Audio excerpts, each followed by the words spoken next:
listeners, and welcome to the Warp Cave special series of PAX South.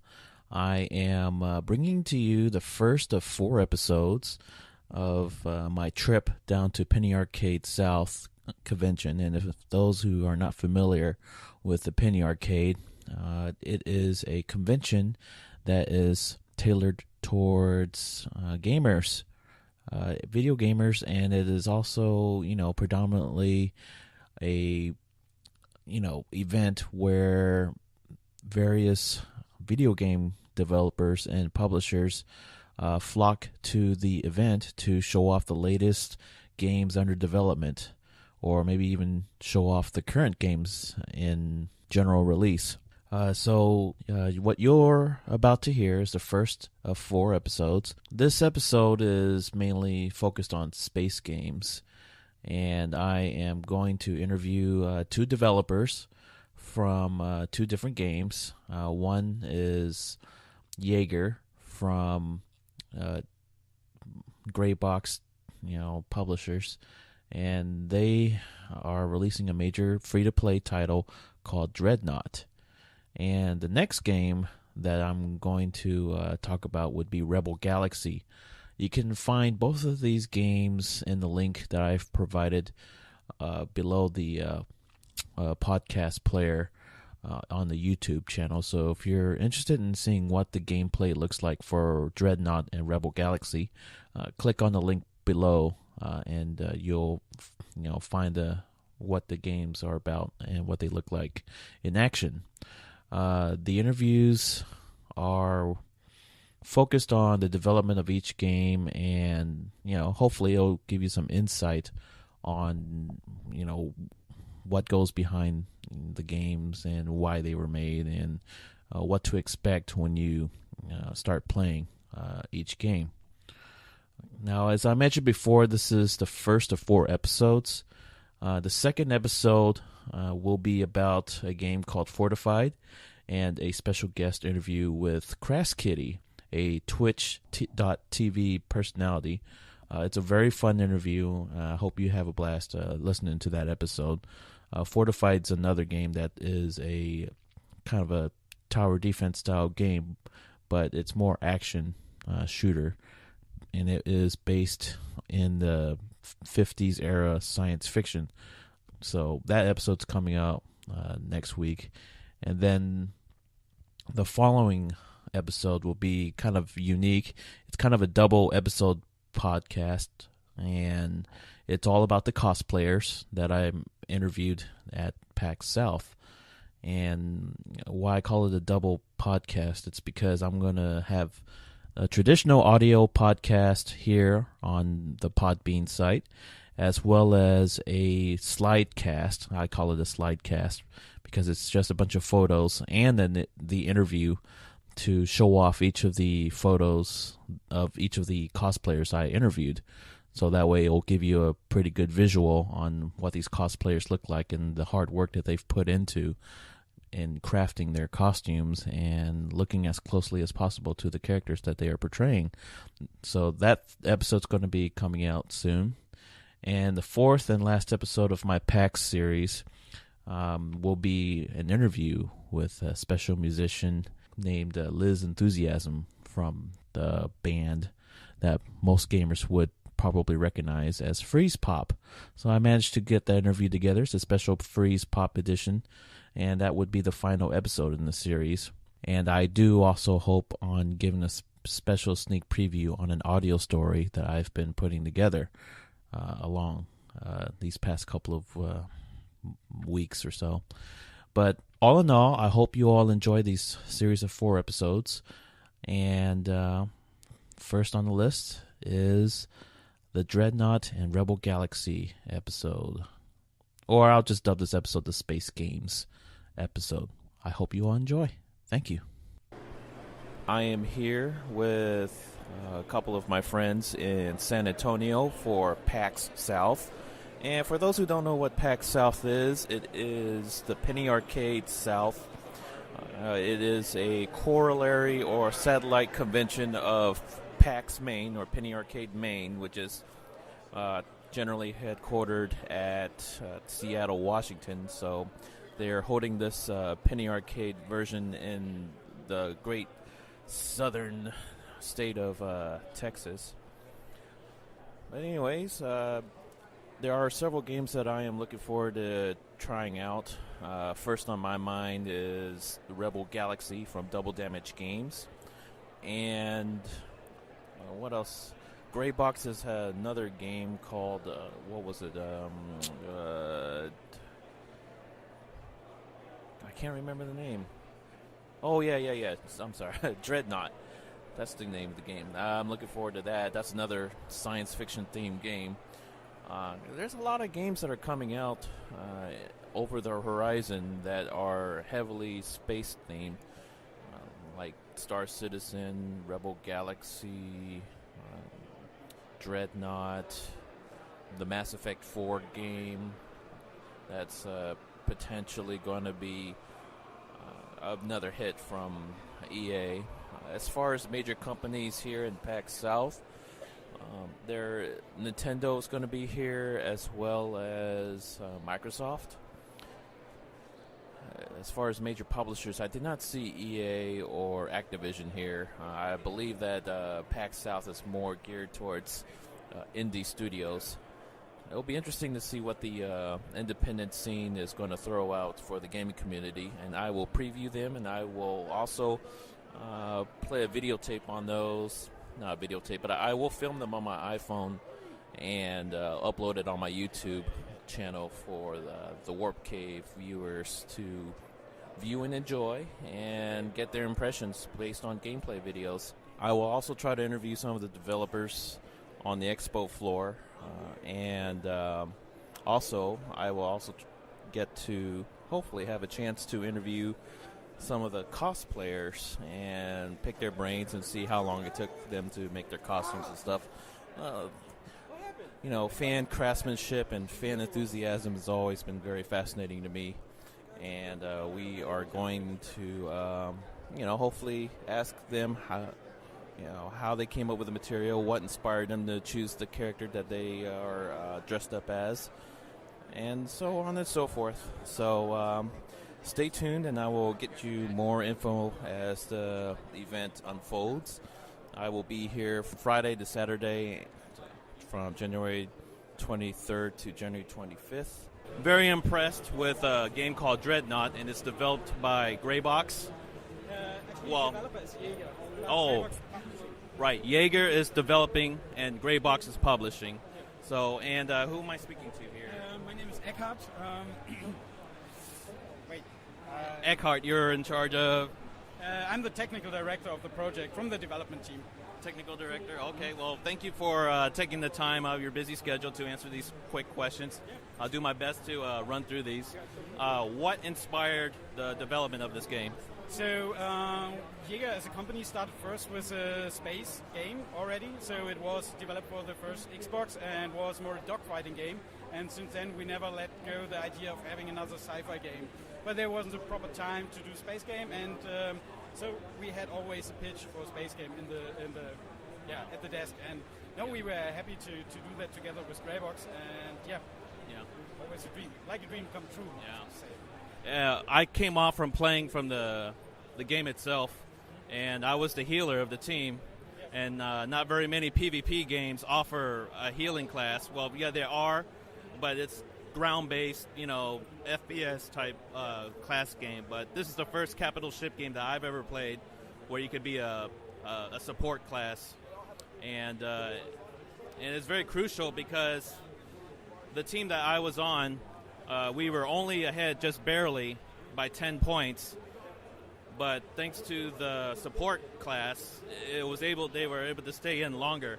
And I think that's why it helped our team more, because they didn't have a support class on the other team. So how long has this game been in development?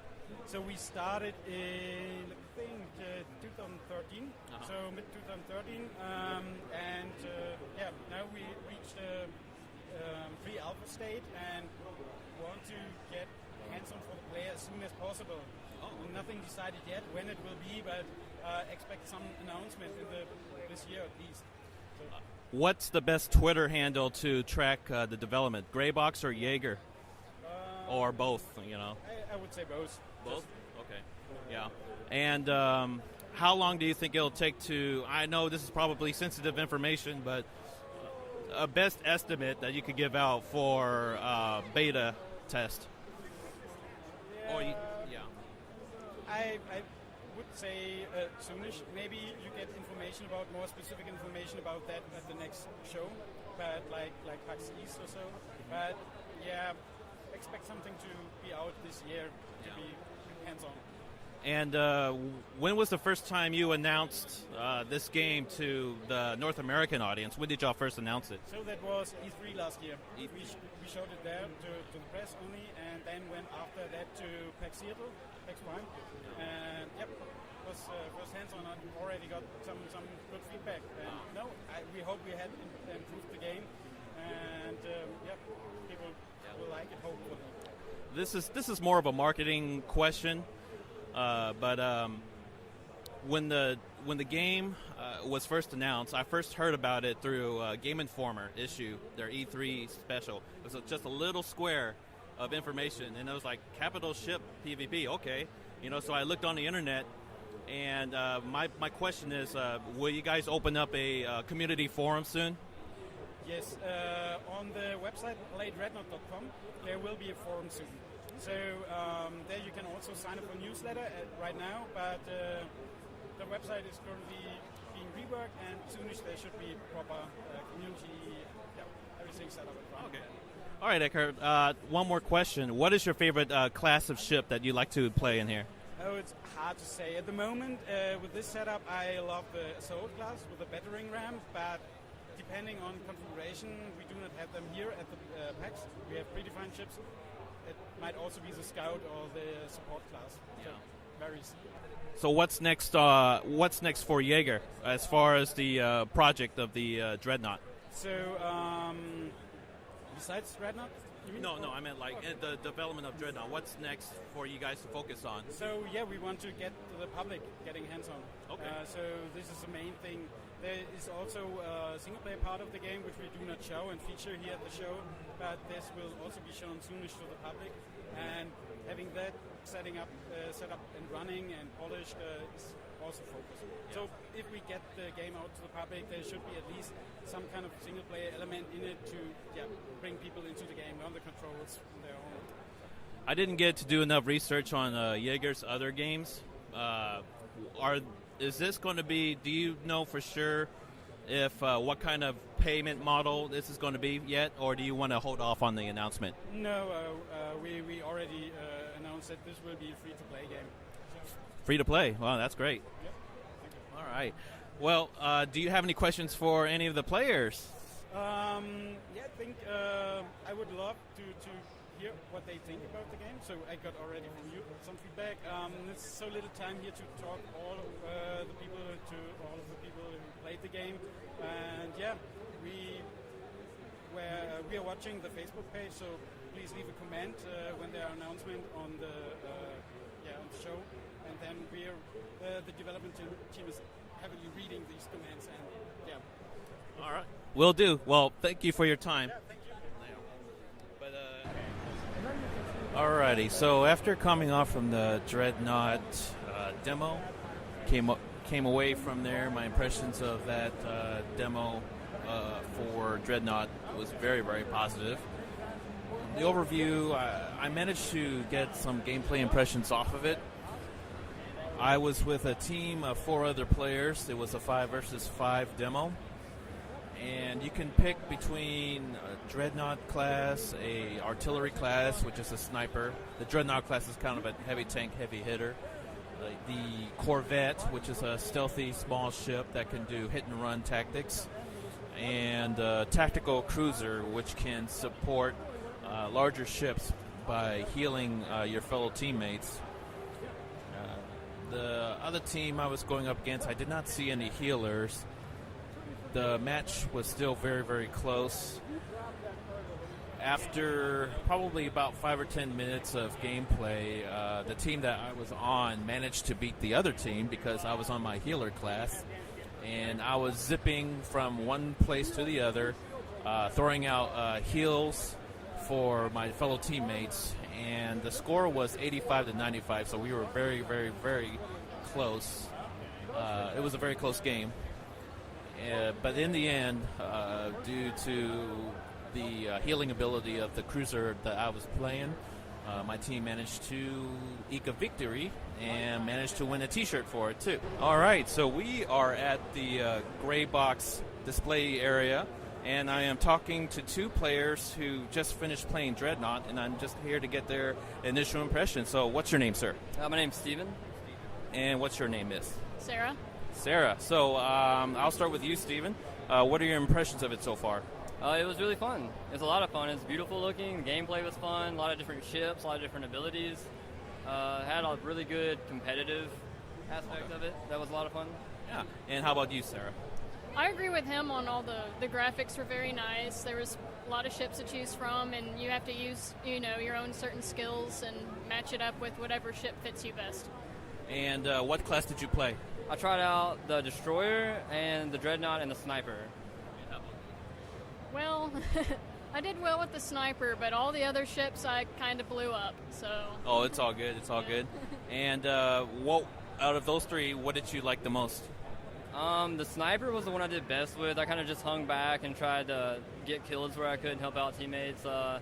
Destroyer I probably played the most, which is what I started off with, trying to get the hang of the game. That was a lot of fun, and then at the very end I busted out the Dreadnought and just started unleashing fury on people, and then it was over and we lost, so I didn't get to play anymore. And how about you? I enjoyed the Sniper. I was able to stick back away from everybody else and just nail them. Yeah, and anything that you think that they might need to improve on? I don't know. I really only got to play one round. It was fun. I'd like to see the other maps maybe. If there's going to be future ships, that'd be cool. I'll definitely be checking it out, though. I liked it. I liked everything about it. I'm sure it just takes some getting used to. All right, and what games do you both typically play? I'm usually on the console a lot, playing single-player games, story, Uncharted, Last of Us, that kind of stuff. How about you? I mostly play World of Warcraft. And it's all good. I played Star Wars The Old Republic for a while, too. That's all right, well, thank you both for taking the time to answer a couple of simple questions. Yes, sir. Now it's time for our music break. Please enjoy.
I am at the Rebel Galaxy Studio kiosk, and I am here to preview Rebel Galaxy. So please give us your name and what do you do? My name's Travis Baldry. I'm the CEO and I guess the engineer at Double Damage. Okay, and what inspired you to make this game? My partner Eric and I have got a lot of kind of classic space game inspirations, games that we really loved growing up. Wing Commander Privateer, Elite, Star Control 2, so many old classic games, and I think the light went on with us with Assassin's Creed Black Flag when we were looking at that naval combat. It's like, man, this would be awesome in space. So that was really kind of the thrust. Let's take that, add all the cool space stuff you get, and then smash it together with a lot of these old games that we love so much. I feel that Rebel Galaxy fills a space in the current game market that a lot of players desire. As you mentioned before, Black Flag, which is set in good old sailing age, and with the science fiction feel of it, from what I've seen, it does have a lot of character. And based on the trailer that was launched a few months back with the alien talking gibberish, I really like how the game shares the vision of player choice. We really wanted to do kind of like a space scoundrel simulator. Everything's a little seedy, a little dirty. It's kind of that 70s sci-fi vibe. Everybody else is doing this kind of very, maybe I don't want to say realistic and ambitious kind of sim-like games, and we figured we'd go a totally different direction. Yeah. When the player starts the game, what's the size ship that they expect, that you expect them to play when they start out? When you start the ship, you start the game, you start with kind of a bit of a junker. It's just a very small Corvette, which only has 2 turret mounts, and I think 3 broadside ports. Not much of a vessel, but over the course of the game, you get much larger vessels, kind of your Dreadnought class ships that have like 16 turrets and massive broadsides. But there's plenty of viable ships in between those sizes, depending on how you actually want to play. Are you aiming for the player to have a sense of ownership on their ship progression? We sure hope so. I think our aim is that you try a few and then you find the one you really like and then you deck it out. Now, is the story kind of like compared to like Mass Effect 3, where the story is very, very integral to the player's experience, and on the hindsight, Fallout 3 was more of a loose narrative? Where do you see this the story as far as being the part of the experience for the player? It's much more closer to the Fallout side of things, where there is a main story thread, but we really don't care if you deviate it or ignore it. There were probably a couple of early points that we gate just to introduce some mechanics to you that will tie in with story elements, but we really want you to be able to just wander off. And what's the current build of the game right now? I guess it'd be an alpha. We're getting close to feature completion, and then we're going to move on to content completion, where we just cram in all the backlog of ships and character art, and really get the story missions all hammered out, and make sure that it's got the full amount of side content that we want it to have. And how about the release window for the game? So all we're saying right now is 2015, because we're so small, it's hard for us to be super precise. We're just going to release them as fast as we can get them done. PC build will almost certainly come out first, followed by the console builds and Mac builds just as soon as they come off the line. Yeah, and I've noted a little bit before that the studio's doing a pretty good job of giving the player information on your main website. How else will the players follow the progression of the development of the game? We have a Twitter account at Rebel Galaxy, and we've got a Facebook page as well, and we try and put information up there. As we get a little closer to release, we'll probably also have forums when we can get somebody to help us moderate them. Yeah. And but yeah, we'll try and give everything out we can as we go along. Yes, as mentioned before, he's going to release it. The studio Double Damage is going to release it on PS4, PC, Xbox One, and Mac. And let's see, what's the biggest challenge when you were developing this game? By and large, it's been one of the more pleasant experiences I've ever had developing something, because we know what we're doing. We've been doing it for a long time, working with technology we already understood. Making sure that it worked well on all the platforms was kind of one of the biggest challenges, because this is, I think, the first time I'm ever going to release something multi-platform this close to each other at launch time. But even that hasn't been anywhere near as bad as it could have been. Yeah. And just to give the player base out there an idea of the experience that you've had developing games, what other major titles have you released before working on Rebel Galaxy? So I was the president and lead developer at Runic Games, where we made Torchlight and Torchlight 2. Eric was there with me as the chief creative officer. Before that, I was at Flagship North working on Mythos, while Eric was at Flagship South working on Hellgate. Before that, I made Fate, which is an old action RPG some people may remember. Before that, a bunch of junk nobody knows. And Eric, of course, was a co-founder of Blizzard North and was the lead designer on Diablo and Diablo 2. And for the players, a little background information on Torchlight and Torchlight 2. And you probably heard about it, that when Diablo 3 came out, Torchlight 2 came out around the same window. And Torchlight 2 addressed a lot of issues that Diablo 3 was missing. So, that gave a lot of good, good credence to Torchlight 2. So for players who are not familiar with this developer, they have some pedigree behind the development of the Torchlight games. So as assurance, and from the build that I'm looking at, the game is in really good hands and very impressive for a two-man operation. But again, thank you again for taking the time to do this interview. Thanks very much. It was great. Thank you.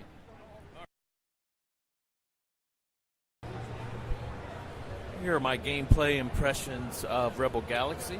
It is very fun, very cool, and there's definitely a sense of open spaces and player choice.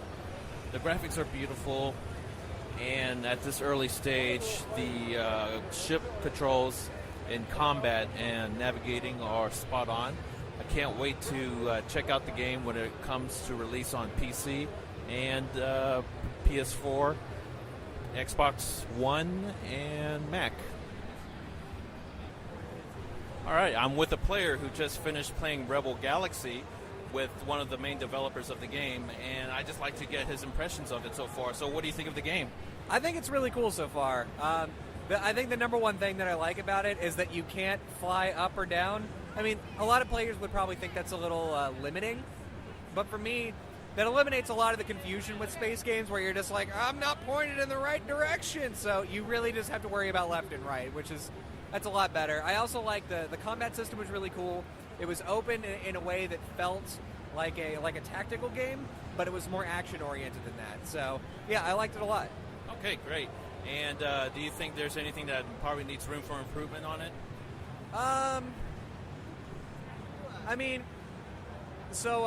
It's very structured in that, I don't feel like I can just be zooming along and then pick up a mission.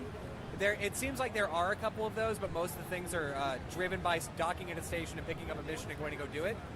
So if there were a couple more, missions where you're going by and all of a sudden, oh, there's a scrap ship. Let me go over there and see. Oh, no, it's mine. So, and I don't know. Maybe I just didn't see those. Maybe that's what it was. But, to have it a little more open, a little easier to just slot into missions. So, or if you're passing by a mission area, you can just accept it on the fly. That would be really cool, too. And what systems do you own? I own a PlayStation 4, PC, Wii U. That's all current gen stuff. I own everything else as well. So yeah, and let's see. Are you the type of gamer that looks for graphics or gameplay or both or what? Typically, it's gameplay and story. I'm pretty story-oriented. Story-oriented. I put those two words together without meaning to. So I really like story a lot, but you can have a great game that doesn't have any story as long as the gameplay is interesting. And I feel like this gameplay is interesting enough that it can propel it even if the story is not great. I didn't get this. I really don't know much about the story. I know you have an aunt, and I know she's missing. That's about it. Now, do you have a Twitter account? I do. It's at @sub_cultured. Okay, great. And let's see. What else do you think? What other games are you looking forward to try now? Oh, so I just got done playing Gigantic. Gigantic was really fun. Capsule Force is a super cool indie game. And this one, actually, just Beats and Shapes. Just Beats and Shapes on a couch with 4 friends. I don't know that I've had that much fun in a long time. It's super cool. Okay, well, great. Thank you for taking the time to do this brief interview. Yeah, man. That concludes the first part of our series. I hope you enjoyed what you've just listened to and found some of the information helpful and enlightening. Next episode, we are going to talk to 2 more guests. One is, again, the developer studio Clapfoot behind the game Fortified, and Twitch.tv personality Crass Kitty. Both are very fun interviews, and I hope you enjoyed this episode. Again, as a reminder, there's 3 more parts to this series for PAX South. If you want to follow me or leave any comments and questions, you can follow me on Twitter at TheEvilDrTran. That is spelled TheEvilDrTran,